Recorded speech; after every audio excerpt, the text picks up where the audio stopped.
It's great to be joined today by Ben Winters, who's author of the New York Times bestseller Underground Airlines, as well as the Last Policeman trilogy. I just finished, I think it's 2 or 3 days ago, Ben, Underground Airlines, and I know I have a couple of friends that are reading it. Really, really enjoyed it. Let's first talk about the concept here, which is it's modern day United States, technology, mobile phones, internet, etc. But the Civil War didn't happen, and slavery is still legal in 4 states. So, first, talk to us about how you conceived of this universe for the writing of the novel.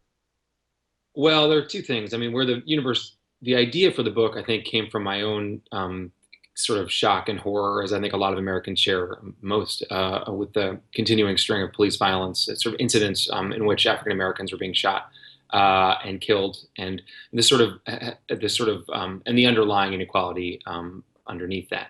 And I guess it was a sense of how is this possibly still happening? And the first one that really struck me, as I think it did a lot of people, was Trayvon Martin, which was Hmm. in 2012, who was murdered. And so I think there was a lot of thinking about, well, how is this still happening? How can this still be? And trying to pay attention to the public conversation around race. I noticed, or one thing that really struck me was that the idea of slavery was really never part of the conversation. It was as if people had forgotten that our country began as a slave state.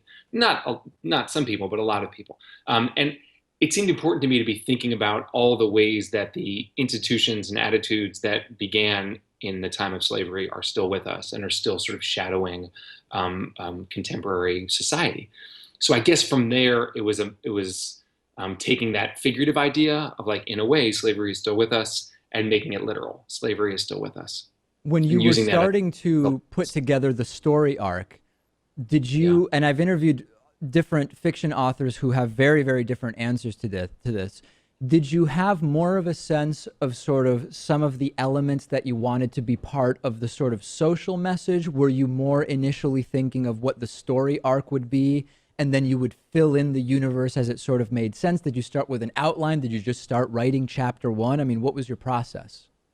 Definitely, there was an outline, although the outline quickly gets thrown away, and then revised, and then thrown away again and then revised. There's a lot of going back and forth. I think for this book, it was really important to me that it neither be a bunch of social messages hitting you over the head. It couldn't just be a pamphlet. It couldn't just be, here's my ideas, here's what I think is wrong with America, because that would be boring. It would be moralizing, and it wouldn't be a good read.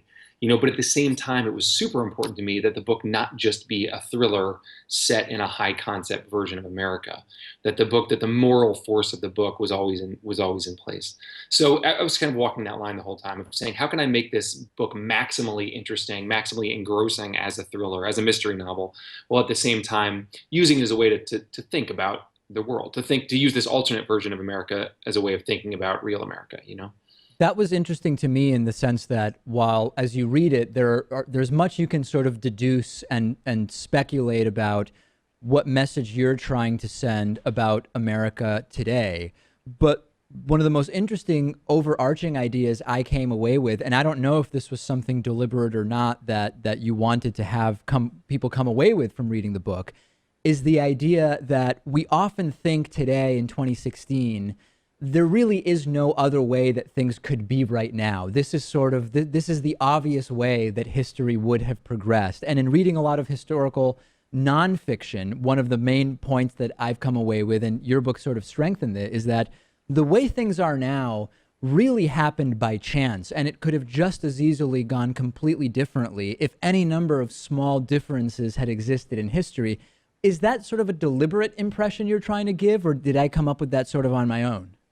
No, I mean, I think that's an interesting takeaway from the book. It certainly wasn't like my first and foremost idea, because although this is a work of speculative fiction, I'm more using that genre as a way of thinking about, our contemporary situation. But certainly, it is so that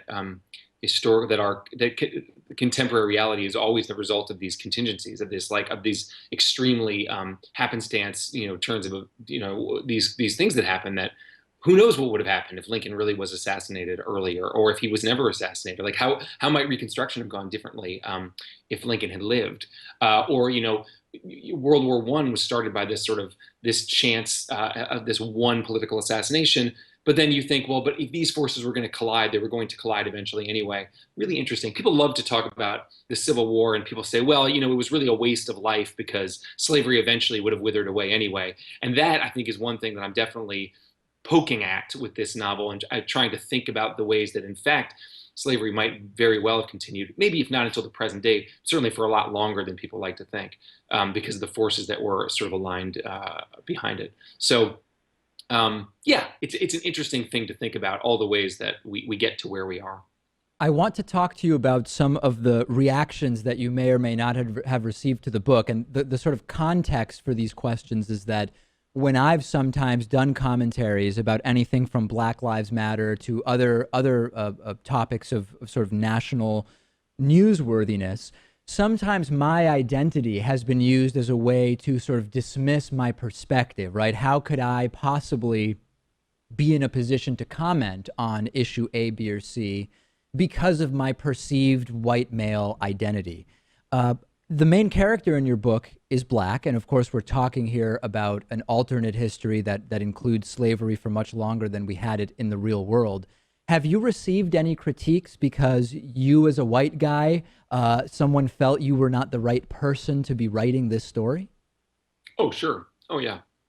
Certainly. Well, there are two sort of facets of it, and one was the criticism that I was, or pushback that I had been expecting and anticipated, was exactly that. Well, what sort of is it appropriate for I, as a white person, to be writing this book? But then also there was the issue of sort of related issue of, there are black authors, plenty of black authors out there, many of whom have written about slavery, and often in a sort of science fiction context, as I'm doing here. And like Octavia Butler and Walter Mosley had a book. And I think there was a questioning of, why is my book getting this sort of level of attention? Is that because I'm white?